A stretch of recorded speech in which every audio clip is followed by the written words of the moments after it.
5 আগস্টের আগে দেশে হাসিনা বিরোধী আন্দোলন সম্পর্কে ভারত অবগত ছিল বলে জানিয়েছেন দেশটির পররাষ্ট্রমন্ত্রী এস জয়শঙ্কর। তিনি বলেন, ভারত এ বিষয়ে অবগত হলেও তারা এ বিষয়ে কোনো হস্তক্ষেপ করতে পারেননি। শনিবার ভারতীয় সংবাদ মাধ্যম দ্য হিন্দুর এক প্রতিবেদনে এ তথ্য জানানো হয়েছে। জয়শঙ্কর বলেন, হাসিনার পরিস্থিতি জানার পরও ভারতের পক্ষে এ বিষয়ে তেমন কিছু করার সুযোগ ছিল না, কেবল পরামর্শ দেওয়া যেত। দ্য হিন্দুর প্রতিবেদনে উল্লেখ করা হয়েছে, জয়শঙ্কর ইঙ্গিত দিয়েছেন যে ভারত অন্যান্য স্টেক হোল্ডারদের মতো বাংলাদেশের অভ্যন্তরের অস্থির পরিস্থিতি সম্পর্কে অবগত ছিল।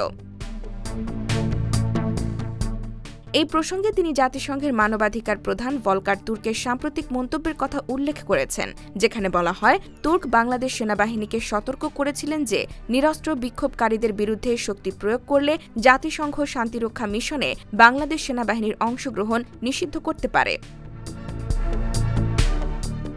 পররাষ্ট্র বিষয়ক সংসদীয় পরামর্শক কমিটির সদস্যরা ভারতের পররাষ্ট্রনীতি নিয়ে জয়শঙ্করের সঙ্গে একটি খোলামেলা আলোচনায় মিলিত হন। এই আলোচনায় প্রতিবেশী দেশগুলোর পরিস্থিতি, বিশেষ করে বাংলাদেশ, মিয়ানমার, মালদ্বীপ, শ্রীলঙ্কা ও পাকিস্তানের বিষয়টি প্রাধান্য পায়।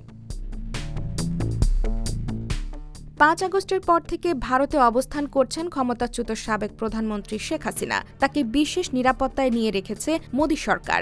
বাংলাদেশের সরকার পতনের পর থেকে দফায় দফায় ভারতের সাথে আলোচনা হয়েছে ড ইউনূস সরকারের।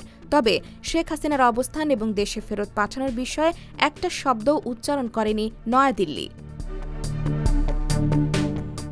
শেখ হাসিনার পতন ঘটানো আন্দোলনকারীদের অভিযোগ, তৎকালীন আওয়ামী লীগ সরকারের সাথে মাখামাখি সম্পর্ক ছিল ভারতের। সেই সুবাদে ইচ্ছে মতো বাংলাদেশের সবকিছুতে হস্তক্ষেপ করেছে দেশটি।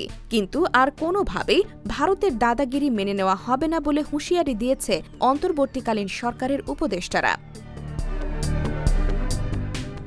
IBTV USA, new York.